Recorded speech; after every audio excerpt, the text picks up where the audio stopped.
एक पार्क में निहारिका देव दोनों मिलकर बात कर रहे थे।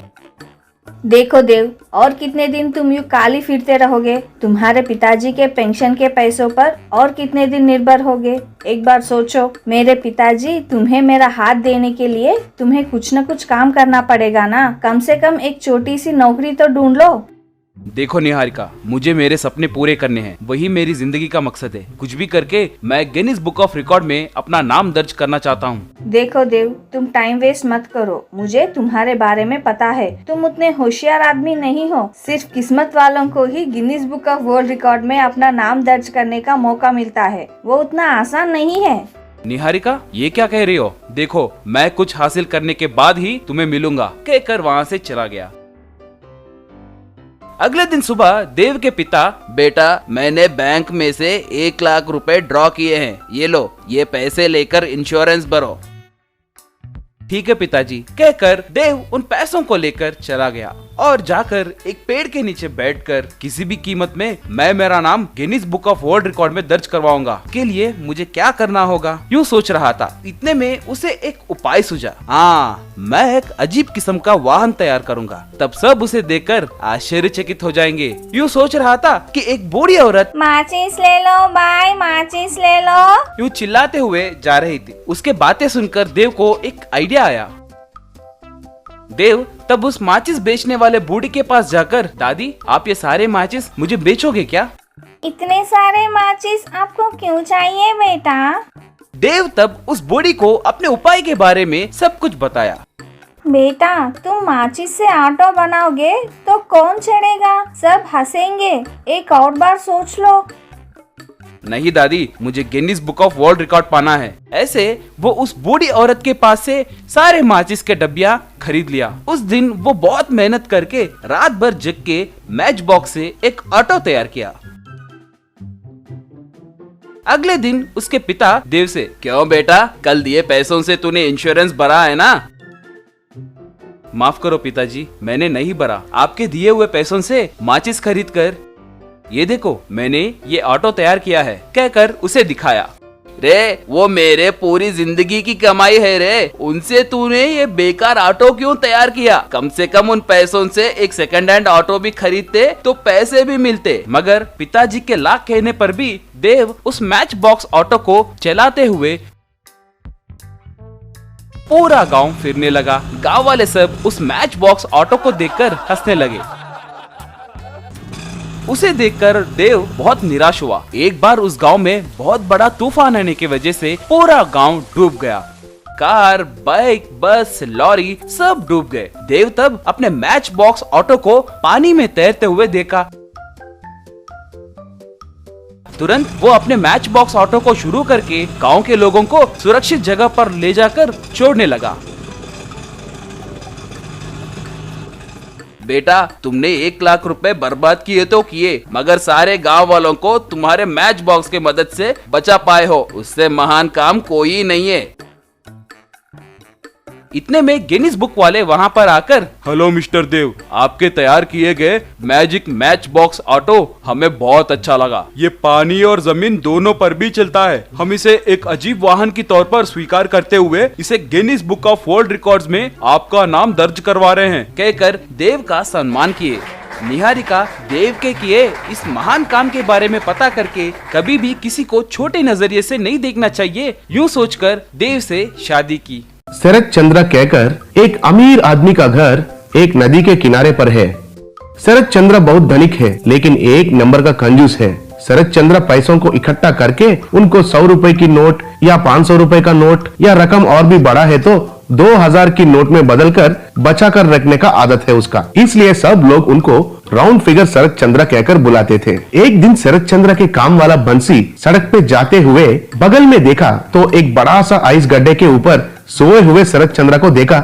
ये क्या, इस आइस के ऊपर सोने वाला मेरा मालिक जैसा लग रहा है, कहकर नजदीक आया और देखा तो वो शरद चंद्र ही था। उनको देखकर, मालिक आपके कंजूसी को 100 साल पूरे हो गए हैं क्या? हे भगवान, अब मेरा मालिक के अनाथ लाश को कुत्ते और लोमड़ियां काट कर खाएंगे क्या? ठीक है, जब तक वो जिंदा थे तब तक एक कुत्ते को भी नहीं खिलाया साला। ऐसे लाश के रूप में उनकी भूख को मिटा के कुछ न कुछ पुण्य प्राप्त कर लेगा। मैं इस दयाने फिल्म सीन को अपने आंखों से नहीं देख सकता हूँ, कहकर जाने वाला ही था। इतने में शरद चंद्र उठकर, अरे वो बदमाश बंसी, मुझे इतने बोलते हो? मैं कंजूस हूँ क्या? मेरा लाश को कुत्ता काटना है क्या? इसके लिए तुम्हारे महीने के सैलरी में 10% कटिंग करता हूँ। मालिक मुझे माफ कर दो, लेकिन आप क्यों उस आइस के ऊपर सोए हैं? अरे कुछ नहीं बंसी, मैंने हर रोज की तरह 2000 नोट के लिए इकट्ठा करने वाले चिल्लर में 10 रुपए कम हो गए थे, तो इस आइस गड्ढे के ऊपर 10 मिनट के लिए सो जाऊंगा तो 10 रुपए देगा बोला उस बच्चे ने। इसलिए शरत जीतने के लिए मैं उस आइस गड्ढे के ऊपर जाके सो गया। इतने में वो बच्चा उधर आकर शरद चंद्र से, श्रीमान शरद चंद्र जी, आपने शर्ट जीत लिए, ये लीजिए आपका 10 रुपए। कहकर दिया। फिर उस 10 रुपए को उनके पास जो चिल्लर था उसको जोड़कर एक दुकानदार को देकर 2000 का नोट लिया। मालिक आप तो 10 रुपए के लिए उस आइस के ऊपर सो गए, तो आपको सर्दी भी हो जाएगा ना? हाँ, इस बंसी ने जैसे बोला वैसा सर्दी हो गया तो डॉक्टर के पास जाकर दवाई खरीदने में बहुत खर्चा हो जाएगा। सर्दी नहीं होना है तो तुरंत कैंप फायर लगाकर मेरे बदन को गर्म करना पड़ेगा। नहीं, इतना मुश्किल से कमाए इन पैसों को लकड़ी के लिए खर्चा करना पड़ेगा क्या? अब मैं क्या करूं सोचकर, अरे वो बंसी बेटा, तुम्हारे पास माचिस को एक बार दो, कहकर उस माचिस को जलाकर बाजू में एक गरीब वाला झोंपड़े को जलाया। वो झोंपड़ा जल रहा था तो वो गरीब आदमी, अयो अयो मेरा झोंपड़ा जल रहा है, कोई इसे बुझाओ, कहकर चिल्लाने लगा। लेकिन शरद चंद्र उस आग से उनके ठंड को गर्म करने लगा। हाँ, अब मुझे सर्दी नहीं होगी। अरे वो मालिक, आपने जो किया वो बहुत गलत है। अरे वो बंसी बेटा, आपको किसी भी चीज को जलाने का ताकत भगवान ने दिया। It's an act of God. मैं क्या कर सकता हूं, कहकर उधर से चला गया। हे भगवान, इसने पाप करके तुम्हारे ऊपर डाल रहा है। इसके पास बहुत पैसे हैं तो कोई भी इसका सामना नहीं कर सकता है। तुम ही इसको सबक सिखाना होगा भगवान, कहकर प्रार्थना किया। शरद चंद्र घर आकर उनके पास 2000 नोट को एक रूम में लेके गया। उधर रूम में बहुत सारे पैसों के बंडल हैं। उनको देखकर, अरे वाह, और कुछ पैसे कमाना है और पूरे कमरे को पैसों से भरना है, ये मेरा बचपन का ख्वाहिश पूरा होगा, सोचकर उस 2000 नोट को उस बंडल में रखा। इतने में बड़ा सा बारिश होने लगा। उस बारिश के वजह से नदी का पानी बढ़कर शरद चंद्र के घर के अंदर चला गया और शरद चंद्र के घर आधा डूब गया।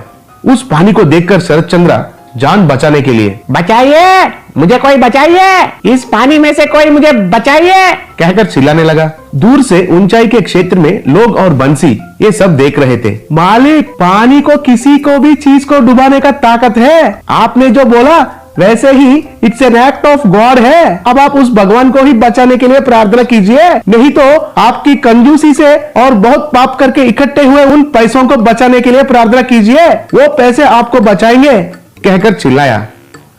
तब शरद चंद्र उस कमरे में पैसों की बंडल के पास आकर, मैं और मेरे पैसे ऐसे पानी में नहीं डूबना चाहिए, कहकर दीवार के ओर देखा तो उस दीवार के ऊपर कागज की बोट का एक पेंटिंग है।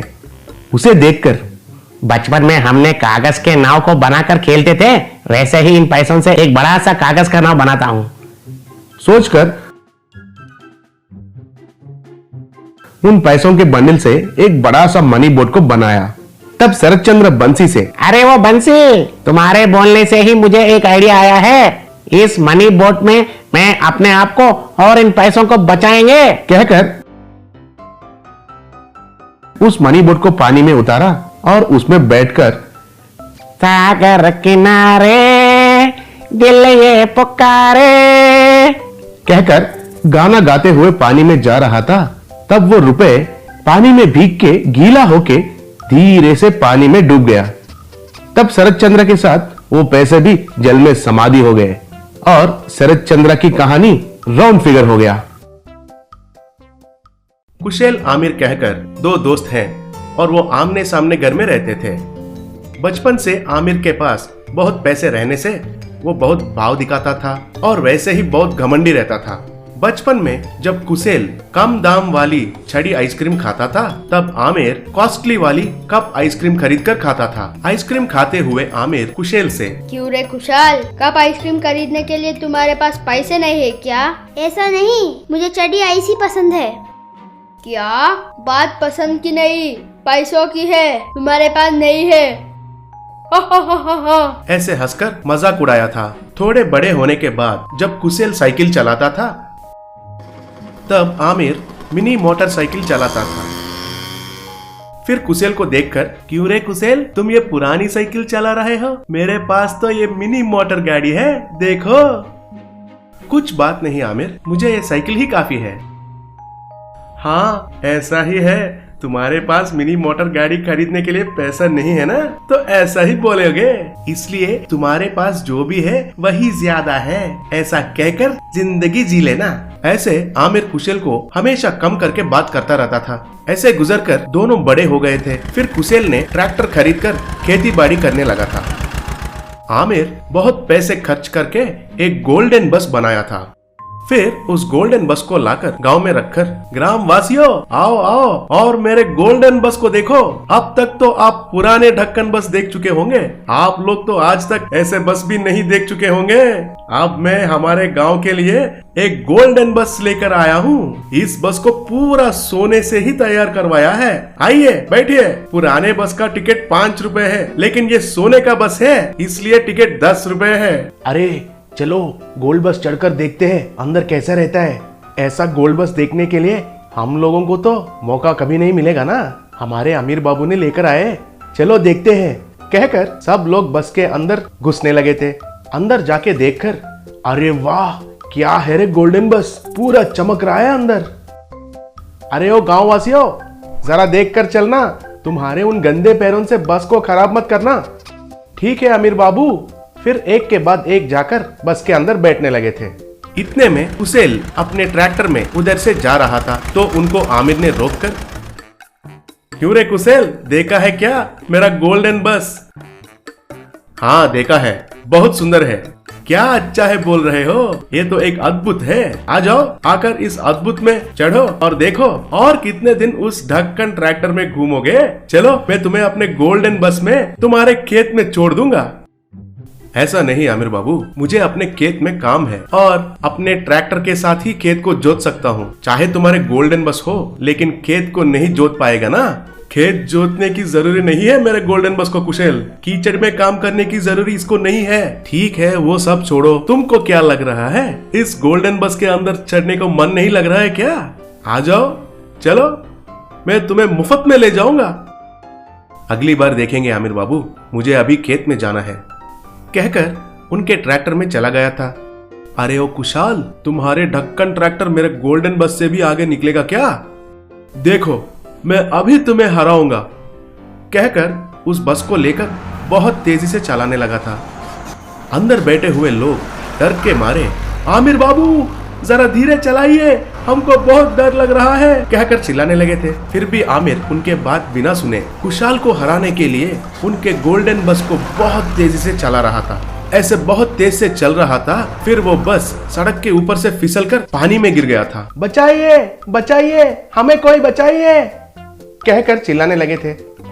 फिर आमिर भी बहुत कोशिश करने के बावजूद उस ट्रक को पानी से बाहर नहीं निकल पा रहा था और वो भी डर गया था और डर के मारे बचाओ मुझे बचाओ कहकर चिल्लाने लगा था। फिर कुशाल ने अपनी ट्रैक्टर को रोककर उस गोल्डन बस को अपनी ट्रैक्टर के पीछे एक रस्सी से बांधकर एकदम जोर लगाकर उसको बाहर खींचा था।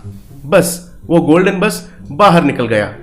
फिर आमिर कुशाल के पास आकर, बहुत धन्यवाद कुशाल, मैं बचपन से तुम्हें नीच नजर से देख रहा था, फिर भी तुम मुझे और इस गोल्डन बस को और इन लोगों को बचाया है, तुम्हारा बहुत बड़ा दिल है दोस्त।